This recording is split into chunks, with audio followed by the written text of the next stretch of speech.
Good afternoon, everyone. I'm Meenakshi. On behalf of NEN and Wadhwani Foundation, would like to invite you all for this webinar and also introduce our expert speaker, Chintan Gora. Chintan passed out in 2010 from the Department of Management Sciences, Pune University, fondly known as Pumba. Ever since, he has been taking leaps towards his entrepreneurial dream. He started his career with his own venture insignia, the GDPI Lounge, a platform to train young students for entrance exams. Post that, he worked with a couple media digital media agency and worked with prestigious brands. In December 2011, along with Ms. Deepthi Bhosle, he co-founded Digital Latte, a 360-degree creative digital agency which today caters to more than 23 clients across US and India. He is going to discuss on topic how to build brand loyalty. Before I hand over the floor to Chintan, here are a few reminders for the audience. You will be on mute. You may ask questions by typing in the panel provided. Over to you, Chintan. Hi all, good afternoon. It's wonderful to be sharing with all of you what we have been doing at Digital Latte and from our experience on today's topic is how to build brand loyalty. So let me start by the first thing about brand loyalty is what is brand loyalty.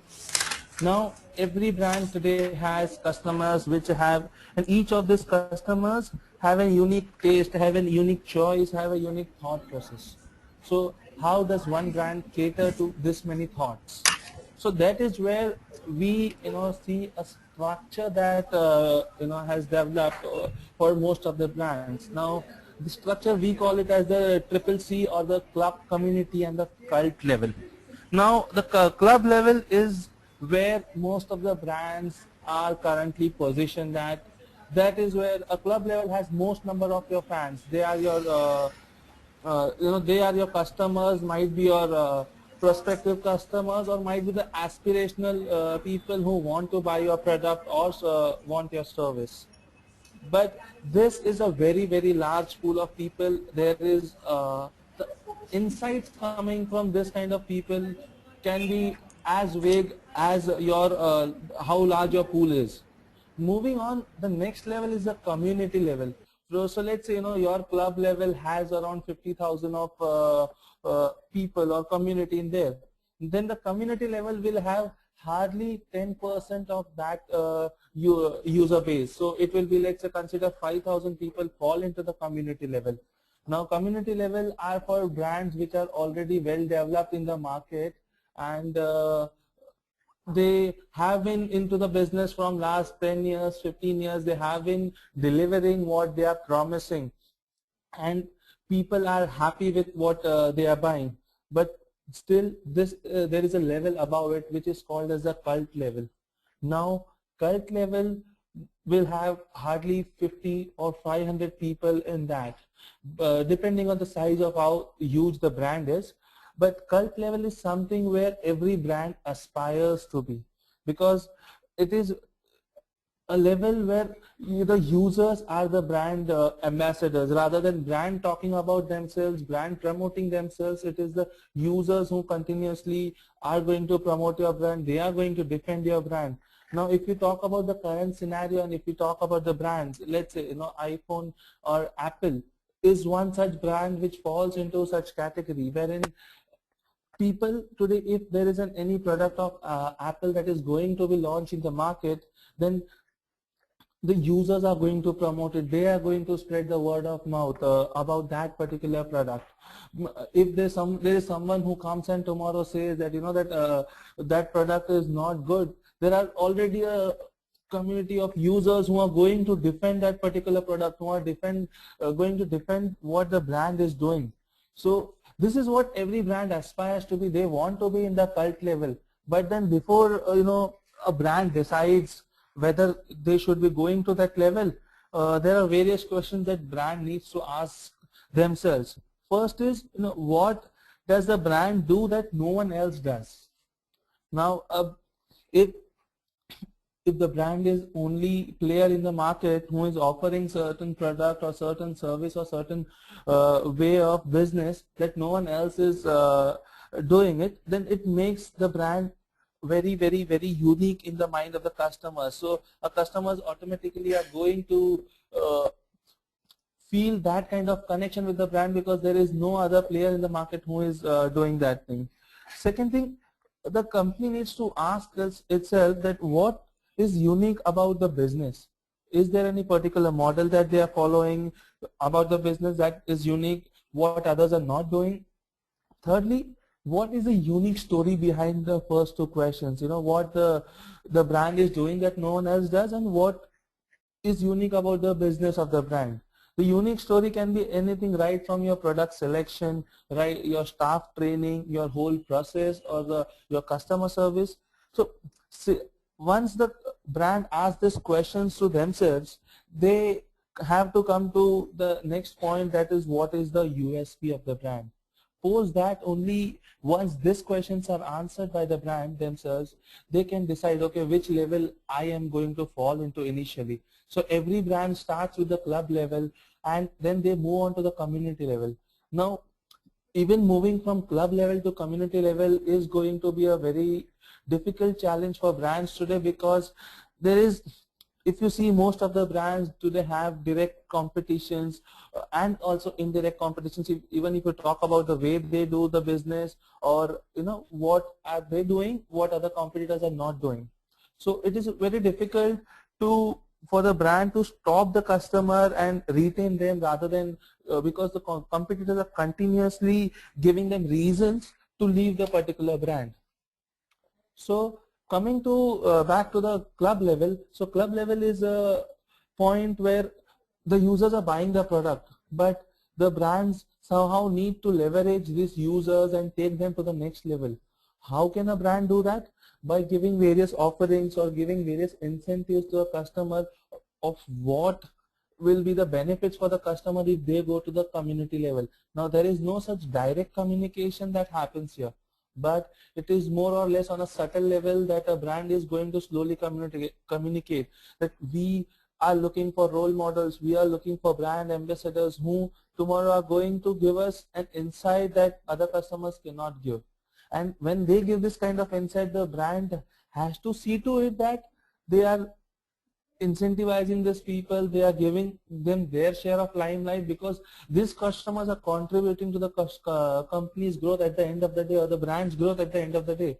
Because when a customer is goes to the community level, from the club level he goes to the community level, he is going to give various insights to the brand. Like for example, a brand is launching a new product, the brand does not need to go outside and do a market research. Rather, it can do a test run of this product within the community level. So now the people in the community level are also gets a feel good factor that the brand gave them that special insight and gave them that special feeling that not other customers didn't get. So once these customers, they can test the product, they can give their feedback, and their feedback is more valuable compared to other market research, is because these customers are the ones who have been using the brand products or services in the past.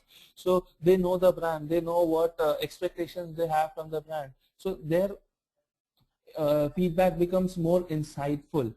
Now talking about from community level to cult level, that is the most difficult path for any brand. Not all brand, as I discussed earlier, can come into the cult level. But yes, if I were to name handful, as I said, Apple was one. If you talk about Harley Davidson, Harley Davidson is currently at the cult level. You see Vespa, it falls into the cult level.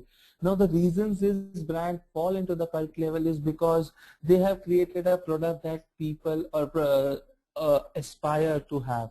No matter whatever the company is, the company is offering, they are sticking to their values, they are sticking to what they have promised, and they are exceeding the customers' expectations. So people who are in the cult level, they're ready to pay any price for that particular brand. They are in fact, as I said earlier, the brand ambassadors of the company. They are the defenders for the brand.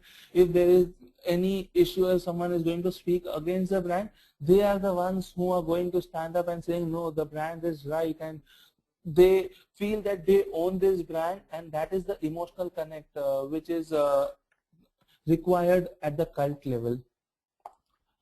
Moving forward, you know, the talking about the cult community and the club level, before this a brand needs to define what their focus is, what is their USP. The reason for this being is that, as I already told you, that not all brands can fall into the category where they can be a part of the culture or the community level. So firstly, to define their USP or focus on their USP, they need to ask the customers a few questions, or in fact here they should be in a position to think what their customers want. So saying that, as I told you, every individual can carry many different thoughts, and every thought has various meanings. So it is very important for a brand to think from a customer's perspective, what motivates a customer's buying decision. Then at the same time, is what are the reasons that the brand is giving for the customers to stay loyal with the brand. Is it that or are they exceeding the reasons for making the customers stay than the number of reasons that the competitors are giving them to leave the brand. Moving on, talking about give your customers various options. In today's competitive world, price is just one factor that decides, but there are various other factors that a customer is looking for. Is the product available in different package? Is the service available in different packaging? Is there are various offerings that a brand is doing? For example, I might be purchasing a biscuit from XYZ brand, but if tomorrow I need to buy this biscuit in bulk, then is the brand giving me that kind of bulk discount if I'm going to buy in bulk? Or let's consider the vice versa. If I'm going to buy, I generally buy in bulk, but if I want to buy in small packages, so what are the small packages offerings that the brand has for me to purchase that, or for that suits my requirement? Secondly, if you talk specifically about online brands, because I'm particularly talking about the online brands, is the reason that there are many e-commerce portals that have been coming up of late, and there are many which are really doing well. So what a customer looks for when he goes to this kind of portals. Now if you go to Flipkart, if you go to Jabong, if you go to Myntra, you might find the products are same. But then what makes or breaks a customer decisions is various options that a customer gets, like written policies. There are brands which say if you do not find the size right, if you do not find the product right, you can deliver back within 14 days. So that is a very good advantage for the customer, because when he is buying online, he is not sure whether this product will suit me, whether this color will be good, whether the size will be the right size or not. So the brands are going one step ahead and giving them a flexible written policy where the customers can opt for returning the products if they are not satisfied within 14 days. Then there are other options like delivery options, wherein not only these online platforms are delivering to the home, but they are also delivering for gifts. Anyone, if you want to gift your friend, they are going to gift it, and your billing address can be different. Secondly, what are the places that these brands are going to deliver your products to? Now, is there any delivery charges that they are leveraging? Is it free delivery? So most of the brands, at the same time, when they are offering this to customers, they see that they are also not in loss. So there are brands who do complete free delivery no matter what your order size is. Then there are brands who say, if your order is more than 500 rupees, then the delivery is free. So brands are also giving the customers the option that if you want this kind of free delivery, then you have to have an order size or ticket size that is more than a certain value. Thirdly, the payment options. Today, most of the brands have cash on delivery, have credit card, online payment gateway. Now, at the same time, the brands are also seeing that this payment gateways have to be safe for the customer to trust the brand. So they are going with the big names out there, and to make, they are paying an extra royalty over there to make the customer feel secure. So these are various options that a customer gets when he is going to buy online. Thirdly, coming to the third option is the where it's called as the after sales service, or you call it as a customer service. It defines the most important option for the customer, because once a customer buys a product, he or she wants to know that, you know, where the customer service centers are. If there is any product with the problem with the product, or if there is any issue with the service that they are being offered, whom can they go and complain to? Is the customer service center located in their area, or is it located far away from there? That again makes a customer to switch the brand. Are the brands active on social media, on digital media?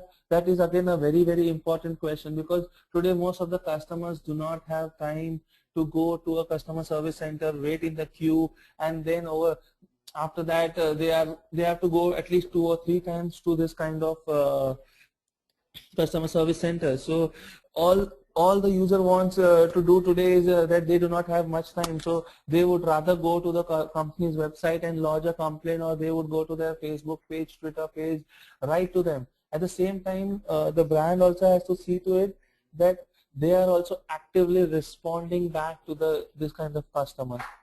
And there is third issue where is about the call centers. There are many places in India, or there are many people in India who do not have access to internet. Social media is a far-fetched thing, but call center is the one thing that they immediately associate with. They see the number, they are going to call on that particular number if they have any problem. But here the important thing is that the brand gives users the option of multiple languages. When you log on to when you call them, you always should have an option to select your language, whether it be Hindi, whether it be your native language, whether it be English. That option should be there with the customer.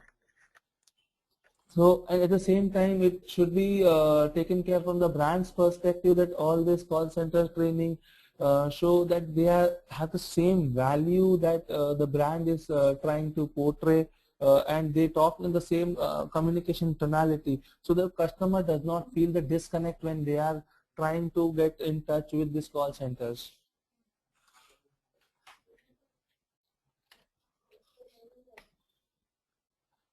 Now, the most important thing about the loyalty is inspiring and retaining your existing customers. We all know today that if it is very difficult to get a new customer, but it is easier comparatively to retain your existing customers. See, the cost, if you even compare the cost of getting a new customer, will always be higher than, you know, the cost of retaining an existing customer. Now, by retaining an existing customer doesn't always mean that, you know, the customer does not buy from other brands, but it is important that there are various parameters that are considered over here. These parameters include like what is the wallet size, what is the average spend that the customer is spending. If the customer is spending 5,000 rupees in last 1 year, then the goal here should be that the customer spends at least 10,000 rupees this year, or 15,000. So that wallet size needs to increase. Secondly, it is about making repeated purchase. So for example, let's say we'll talk about groceries now, or you talk about your electronic goods. Every house today needs a product that they are going to buy it every month, every 2 months, every 6 months. You talk about electronic goods, you talk about groceries, you talk about any other products or services that they keep on buying this product. So repeated purchase is very important, and how a brand portrays, or how a brand gets these customers to make a repeated purchase is very important in retaining the existing customers. Now, as you can see on the screen, there are 5 major factors that inspire and retain your existing customers. The first is the overall value for money. Now, as long as customers think that they are getting a value for their money, or they are exceeding what they are getting is more than what they are paying, the customer is going to come to you. Customer is going to refer you to other people. The customer is going to make a repeated purchase, and he might even increase his wallet size. Second thing is your brand image and brand quality.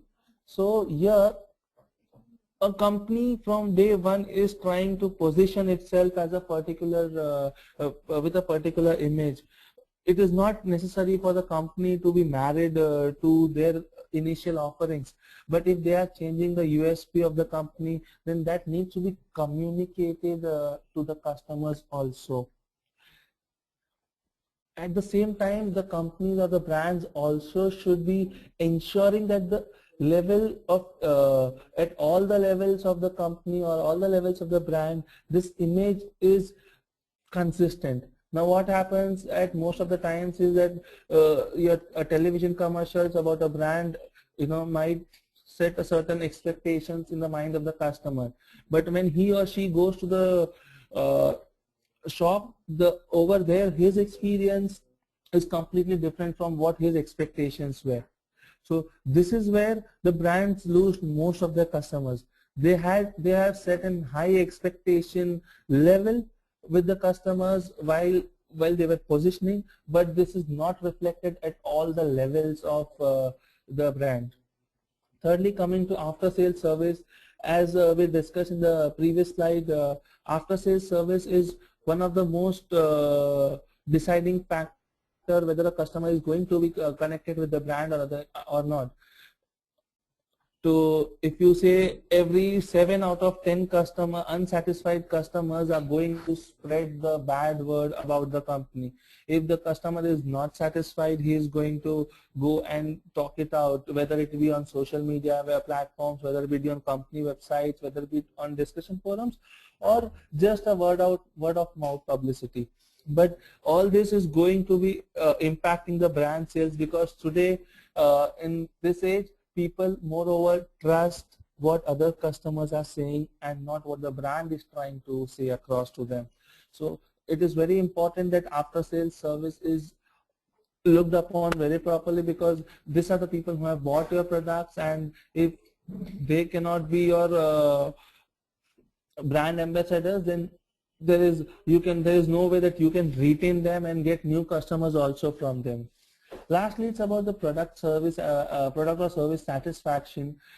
As long as brand is keeping its promises, it is delivering what it had promised, it is delivering what they had portrayed to the customers, then the brand is going to satisfy the customer. There are times when brands are offering various bonuses to their customers to exceed or make them delight about a particular product or about the brand in itself.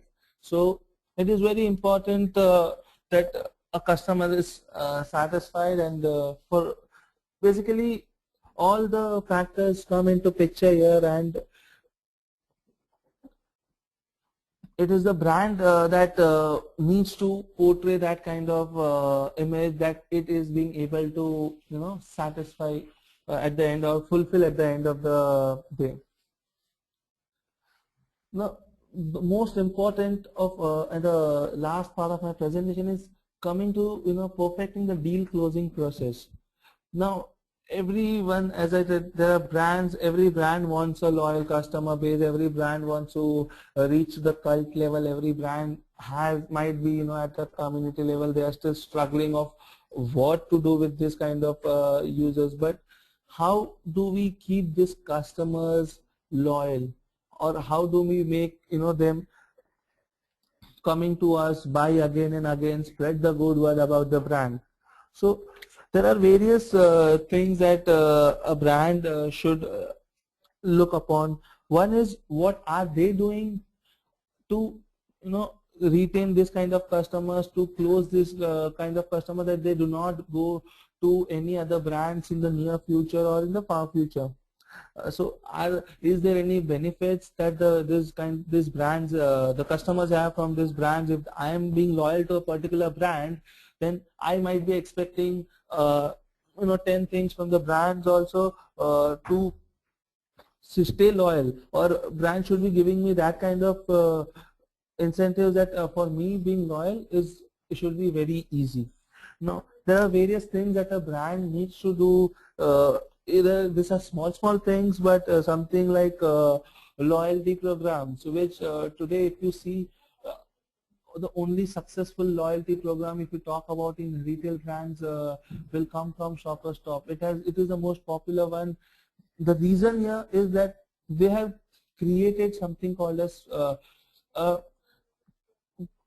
cult level for the customers, wherein they get the customers, if they are buying from the brand, they are getting that kind of special privilege. The first their first citizen offer, which is there for limited number of customers, it is not open to all. So whenever there is a sale that is happening, they see to it that the first citizen members are given extra preference. They can access the sale products before it is open to the public. Also they get various other discounts when they are buying. So this kind of loyalty programs helps the customer to make more and more purchase from the brand, because they know that they are getting this kind of privilege. So it is worth for them to invest their emotions, their money in such kind of brands.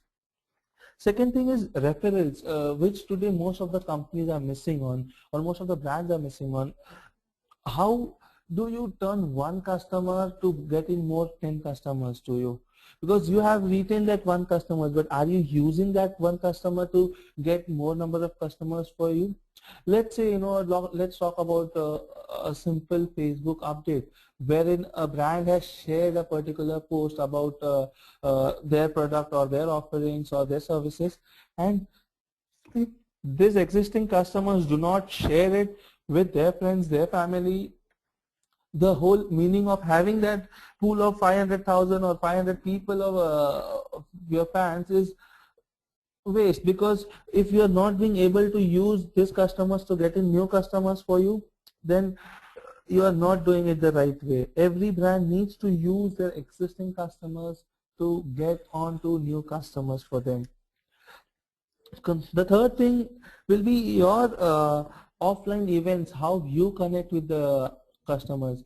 There are many big brands who today do offline events just to connect with the customers, see what they feel about the brand, what they are talking about the brand, and at the same time promoting and communicating their thought process in the way. So once a customer is interacting with the brand and engaging with the brand, that recall factor is always going to be higher than, rather than just one side of one-way communication.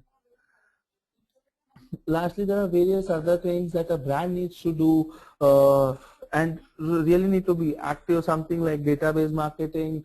So for example, a brand has a database of user contact details, email address, etc. So if a brand is launching a new range of product, if there is a particular sale that is going on with the brand, is the brand reaching out to their existing customers, communicating with them about this kind of offerings that their loyal customers can get? So that defines the brand of how it is going to close this loyal fans and for a longer period of time. So that is more or less from my end. I would be open for questions now.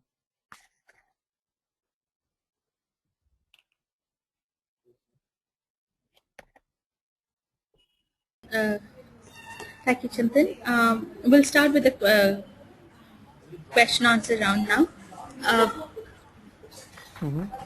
the first questions come across as what are some metrics that can be used to measure brand loyalty? How can we measure the brand loyalty? Definitely. So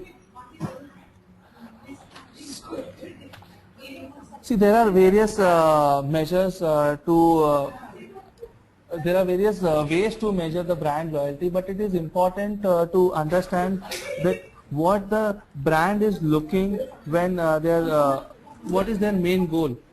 So if, for example, there are, as you talk about, let's say Shopper Stop, they have a loyalty program, then the measure over here becomes that what is the number of people who are registered with their loyalty program. That is the first measure. Now second measure here can be, okay, in this number of loyal fans, how many people are buying the products. So if we have, let's say, 500,000 people who are in our database, but only 500 people are buying, then that ratio is very bad. So that ratio always needs to be considered when the brand is trying to take measures of what their how their loyalty program is going.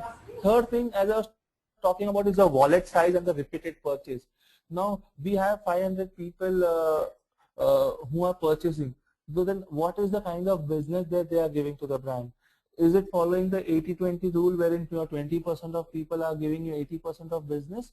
Or if that is the model, then it is a wrong way, because at the end what happens is that when this kind of loyalty program, it should be seen to it that we are getting equal amount of purchases from your 70 or 80% of the customers, not only 20% of the customers.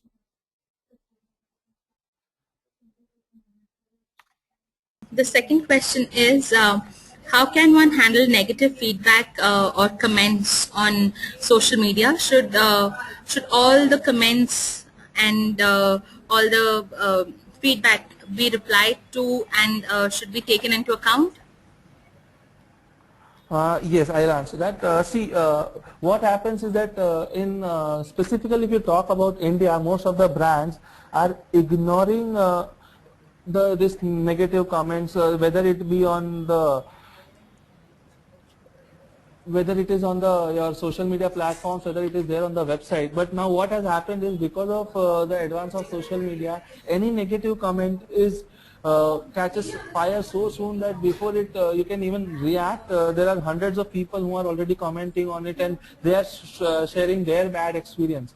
And there are times when a brand has gone on and deleted this kind of negative comments. So if the brand start doing such measures, then it is going to be all the more difficult for the brand. So here the wise way is that you categorize your negative customers, negative feedback. There are three kind of categories that you can classify them into. First is being your genuine dissatisfaction of customer has gone to your has bought your product or has purchased your service, and the brand has fell short over there. Okay, that we didn't met the expectation of the customer, and that is why the customer is dissatisfied. Now in such cases, brand can easily talk with this kind of customers. They can understand what their problem was, and they can fix this rather than deleting it, which will cause a trouble for the brand. So here the right way would be fixing. Second would be your mischief mongers. There are online users who might never have even bought your product or services, but then they will just start a thread saying that this brand is not doing what I expect, not offering what they are promising or what I expected, and they will start talking everything bad about the brand. So in such cases, what we recommend is that this kind of customers should not be dealt on a public forum like social media or a website. They should be reverted back that please share your contact number or email addresses wherein we can get in touch with you. And this kind of conversation should be taken on a private note, because what the goals of this mischief mongers is to create as much hype as possible. So when a brand is genuinely trying to interact with this kind of mischief mongers, it will become very difficult for this mischief mongers to take it to a larger level. Third thing is your legal issues, where what we classify in the third category as is a brand has promised something, brand has not delivered it, and the customers are planning to sue the brand, or customers are considering the legal option. Here again the best way is to deal the customer on a one-on-one basis, wherein you talk, understand the issue that the customer has, and try to talk him out of the legal, because when a brand enters into the legal arena, it is always going to be negative for the brand. Either the brand ends up spending too much money on the legal system, or it ends up giving a lot of compensation. So again, as I told you, here it needs to be dealt on an individual level, and at the same time, if the brand is considering a legal option, they should see to it that they are giving customer that much importance, that they are still trying to help the customer, because a customer, we have to change the mind of the customer if he is going to go down the wrong way. Praveen wants to know, hello, can you hear me? Yes, yes. Sorry. Yes, Meenakshi. Yeah, Praveen wants to know how can we build more on references that, as you talked, you had a slide for it. He wants to know how can you implement referral program effectively for startups. Definitely. See, referrals here plainly mean your word of mouth publicity, or one customer getting in 10 new customers. So let's say your startup is offering some service. Now, why should I refer your service to any other friend of mine or family member of mine? Do I have any kind of incentive in this? So, a company might go out and openly tell that for every new customer that you get us, we will be giving you a 10% off on our next service. If not that, there are brands who are giving you vouchers, gift vouchers. There are brands who are giving you direct commission on what kind of referrals that you get. So it works more on a an incentive kind of basis, wherein the company has to give something if they want something from their customers. Also, there are various offline referral programs that wherein you can have a loyalty card, and that every time you get a new customer, or every time you get a new billing on that, and the you basically can take your loyalty to the next level. So for example, if I am a silver card holder and I get 5 new members to sign for the silver card, then I can scale up, or I can be raised to the gold level membership, something on those lines.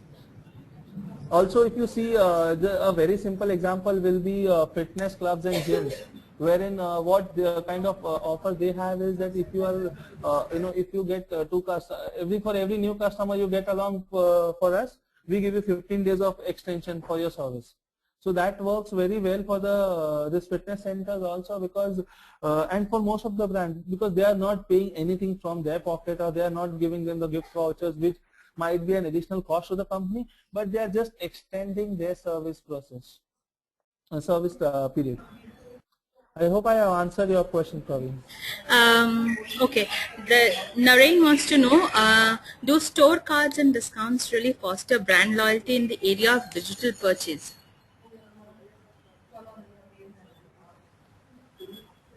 You see, yes, I'll come to that.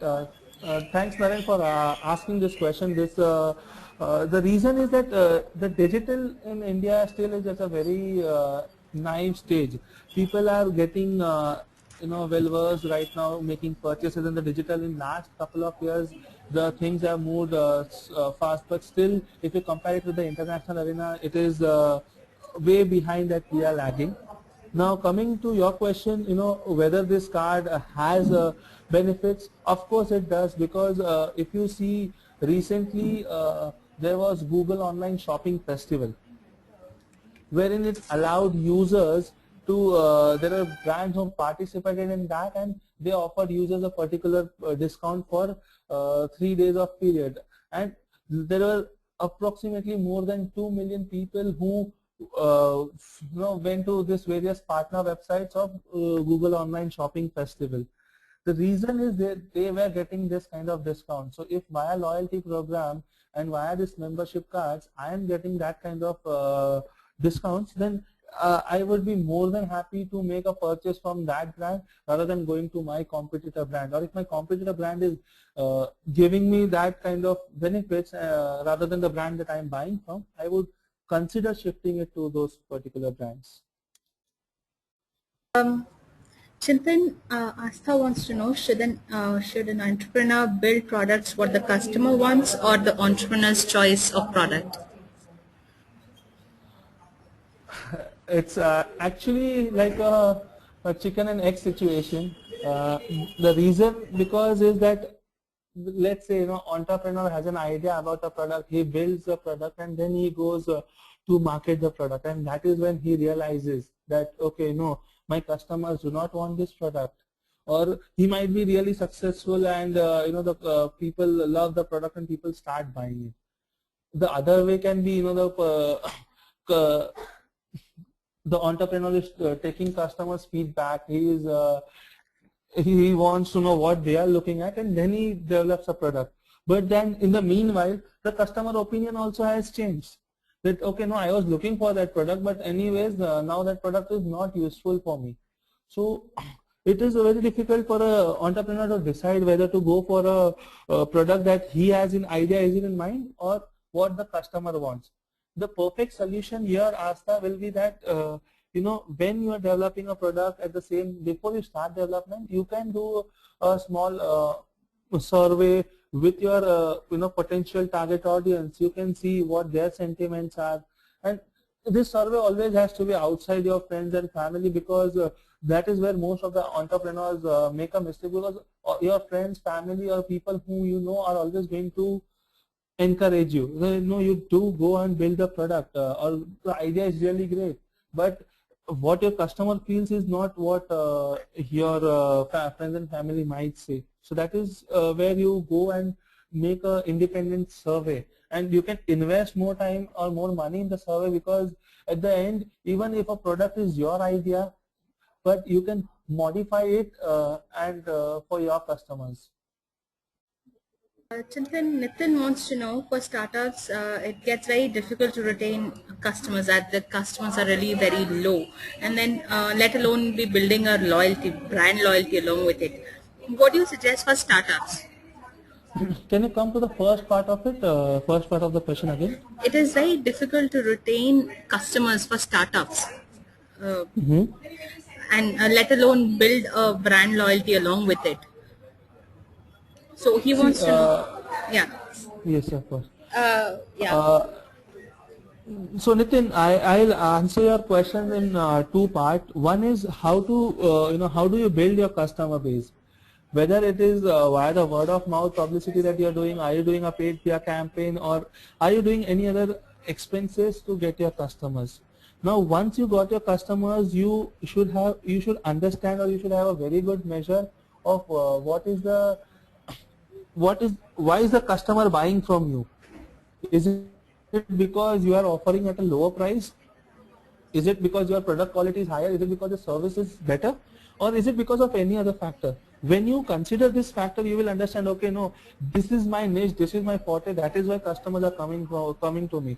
Let's say for a service-based industry, the customers might go to a particular brand because the quality or more or less is same with all of them, but a startup offers them at a lower rate. So the question for the startup is that how do they scale up? They cannot do or give this low price, long life. Somewhere at some point of time, they should start making profit. They should start earning. So here, the company needs to think that, how can I charge my customers higher? Is there any particular additional offer that I can give to my customer? If I was offering X service for Y amount, so should I add X plus Z and Y plus A to the amount? So will the customer pay for that? That is a risk that a startup has to take, and if the service is satisfactory, then I don't think so the customers who have worked in the starting with you, they will ever change. The best part about a startup is that your initial customers are always going to be your lifelong customers. Dhanlakshmi comes from handloom industry, and she wants to know how does a startup can plan for a brand building process, and how important is it for a handloom industry startup to have a brand visibility in the industry? Definitely. Dhanlakshmi, see, talking about your particular industry, there are two ways which you can go. One is, or it is actually common for all the industries, is that firstly either you have a set of customers, then you start, your cost on incurring the cost on building a brand, doing promotion, doing ads, or let's say building a website, or spending money in the positioning. So either you can start, you have a financial backup, you can invest in all these factors, develop your big brand, and then you automatically the customers start coming to you. The second way is wherein you are at a very modest level, you do not have that kind of financial backup, but you have a network, start networking with the right people, you go to the people, you talk to them and saying, this is what we are offering, this is the quality of my product is better, the price is at a cheaper level, and this is my capacity, this is what I can deliver, and this is what is the time in which I can deliver. So when all this is conveyed to the people, they might make a decision, and if they are unhappy with the current buyers, then they can, your vendors, they can come to you, or they are looking for a new vendor, they can come to you. And when you have a steady database, okay, let's say you have 10 customers, 5 customers, or 2 customers, whatever you consider steady for your business, post that you can start building your brand, that okay, this is what we have been doing, and this is what was really successful for us, and this is what we are going to build onto it. So this core values, the core services that you are offering, and that was liked by the customers, and that is why you will build your brand on that basis. Um, Chintan, there's one more, couple of more questions. What are some after-sales strategies a startup can put in place other than a great customer support team? Okay, definitely. Sure. See, there are two ways in which a startup can, invest in an after-sales service. For a startup to, build a very strong customer service team is not feasible. So the best way right now is to go online, because that is a cheaper alternative for a startup, and wherein they can manage their social media platforms, their websites, wherein if the customer has any issue, they can contact them. And what these startups can invest in is the reply. How quickly are they replying to this kind of customer response that are coming. Feedback is very important. A 24 to 48 hours reply is what is expected from the customers. Second way is there are various softwares which are live chat software that you can integrate on your website, wherein if the customer has a problem, the person directly wants to talk to some representative. So via this software, anyone on the brand side can manage and respond back to the customers. Uh, Chintan, there's one question. Naren wants to know, with the proliferation of high level of education around the world, many international schools are starting to think about brand loyalty too. With dozens of international schools in India, how can a non-profit high-end IB school safeguards the interest of expat families who are connected to the community members, not to switch to another international schools? Uh, just the question was long, so can you just break it again? I got the gist, but I guess I have missed one point. How can an international IB school retain its customer and, not with the competition in the industry, the students and the families tend to switch schools. How can they stop it, or, how can they reduce the number of it? See, here it is a very, very clear question of what are the benefits that the users are getting. What are you offering to your customers to stay with you, and what your competitors are offering for the reasons for them to leave your brand. If you can answer this question, then I guess that will sort it out for yourself. Whether it is the kind of the teaching that the teacher's profile that you have, that is very good for you. Is it the pricing that is there that is good? Is it the other kind of activities, the extracurricular activities that the school is promoting is better than what other schools are offering? Is it better?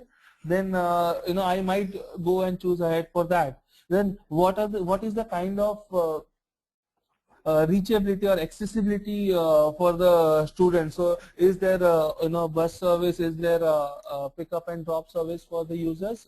If yes, and then that also becomes one factor. So at the end, what you are offering for your customers to stay is going to be important. Loyalty here is going to be purely based on what you are offering, what is the quality of your offering, rather than what you're offering is your more important emphasis will be the quality that you are offering to the students. Because today any parents, expert family, or anyone, they see there are many big names, international names, all of them are big names. So if the one school is offering better than what other schools are offering, then that will be the game changer for them. Okay, Chintan, there's one more question. Mukta wants to know, can you explain the 3 C's on the second slide you'd explained, and can you, how can startups incorporate it in their, daily process? Definitely. Yes. See, Mukta, these 3 C's are there for every company. So a club level is something where your most of your fans are. Every brand might have a club level. Once after they start up, for a club level, community might be very less for a startup. Let's say 50 people. For a well-known brand, it might be 50,000 people, or 5 lakh people, or 50 lakhs people. Now, this club level is only the users who have bought your product, who bought your product or service from you, or they have heard about you and they might be your prospective customers. But when actually your club level fans are coming to the community level fans, is where they are starting to provide insights to the brand, feedback to the brand. They are responding to what brand is communicating to them. If a brand today wants me to fill a survey for them, and I am doing it, so that means that I care about the brand and I want the brand to do better. So that is where the brand has emotionally connected with me and saying that, okay, no, you are valuable to us and your feedback is also valuable. So I am coming to the community level. Now not everyone will elect to this community level, because as I mentioned in my earlier slide, that it is hardly 10% of the users who reach to the community level, where they are contributing to the brand's growth, where they are giving the kind of insights to the brand. Also, what all purchases that they make is also going to be important for a brand to understand, okay, that these are my loyal fans and this is what they are buying. So this is what is selling mostly for me, and this is other things they are not liking about me. And third is, as I told you, the last is the cult level, wherein every brand aspires to be there, but not all brands can reach there. For example, FMCG company might never be able to reach to a cult level, but a company like, as I said, Apple, Harley Davidson, Vespa, which has a historic value, which has a very unique kind of offering, and they have created image in the mind of the customers, and they are able to live up to the customer expectation. Not only live up, but exceed that. So that is why they are able to sustain themselves in the cult level. In the cult level, as I said, most of the customers are your brand ambassador. This will be a very niche community, wherein even if you have 50 customers in the cult level, they all are going to be your brand ambassador. They are going to talk about your brand to others. They are going to speak good. If someone is saying bad, they are going to defend your brand. Now for a startup, considering these 3 levels of loyalty, all the startup starts from the club level. But the startup should be from day one looking firstly to the community level. That is the goal that the startup should have, that at the end of 1 year, at the end of 2 years, they should be setting a goal that, I want 500 people whom I can trust. If tomorrow I am launching a product or I am changing my service or my offerings, how will it affect the market? How will it affect my customers? So this is your community who is going to help you. So you have to identify which people can be allocated to the community level, whose feedback will be valuable, what is the kind of feedback that you require, what are other things that you can incentivize these customers to do for you, which will benefit not only them but your brand also.